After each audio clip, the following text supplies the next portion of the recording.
Chef Pennington here. Today we're going to our second in our mother sauce series. We're doing veloute. Now veloute is a sauce, but I want you to think of veloute as more of a style of a sauce, which is great because we're making sauces.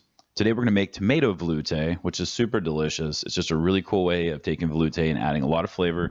We're going to be learning how to make a roux, incorporate stock, and thickening the stock. We'll go through each and every one of those steps in detail, and I'm also made most of this video in real time, which means it'll be just a little bit more lengthy, but you'll actually see exactly how to do it. So let's get started. Making and cooking the roux.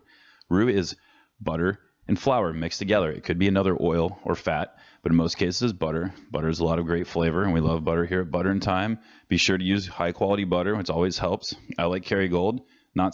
I'm not paid to say that. I should be, but I love their stuff, so you guys check them out. It's about $3, which is not too bad when you're cooking. You want good flavor. So we got 2 tablespoons of butter, 2 tablespoons of flour. And the shallot adds great depth of flavor. That's something a lot of people miss out on, is flavoring your roux, which is awesome. You can put anything you want in there, really, but often a little onion, garlic, something like that. You know, that's a base of a lot of stuff in cooking. So we're letting that into our roux, which is cool. So you definitely want to cook the flour out of the roux. Otherwise, you're going to get this little bit of a grainy, gritty kind of flavor. Well, that's a physical aspect of your sauce. It's just not good. Nobody wants that. So don't miss out on that point. You're essentially toasting the flour inside of the butter, which really is awesome because it creates such a depth of flavor. All right, incorporating the stock. This is where everything goes right or wrong.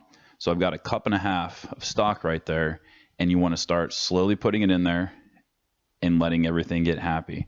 It's going to seem like it's really loose, and it's going to be like there's no way this is going to come together as a sauce, but you'll see it certainly does. That's what the roux is. The roux is the thickening agent that's going to cause the sauce to thicken.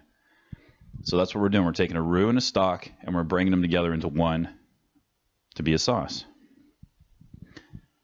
So little by little there, I've got a full cup in there, and I'm cooking it. I'm letting everything come together. And you're going to notice as you cook it on really medium heat. You don't want it as high. This is medium.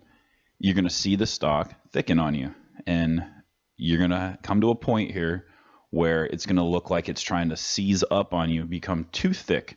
And that's why we're going to have that extra 1/2 cup of stock sitting there ready to fix this for us. And that's the viscosity, is the thickness of the sauce.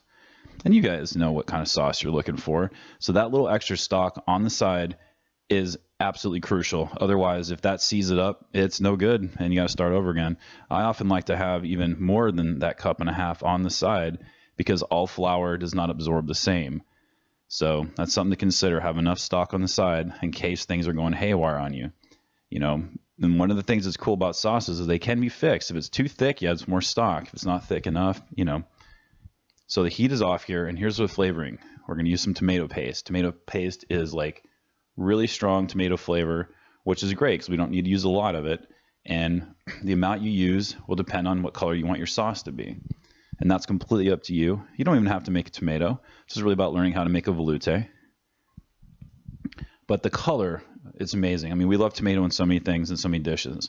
But to be able to create this rich of a color of a sauce, there's something really cool about that. And I think your guests, when you're serving them, they're going to be like, wow, that's a beautiful sauce. It's velvety and everything. So here's what you want to do. Coat the back of a spoon. If you're there, you're great. If not, turn the heat back on and let it thicken, which is what the heat naturally does. It like engages it. Taste, season, and adjust. A little bit of salt you guys might like. And you guys have got yourself a veloute, and a delicious one at that. Come join us on social media. We'd love to have you guys. Go ahead and subscribe. Hit the like button if you enjoyed. Everything on the website. Everything you guys need. All the instructions and everything. And you guys have a great one.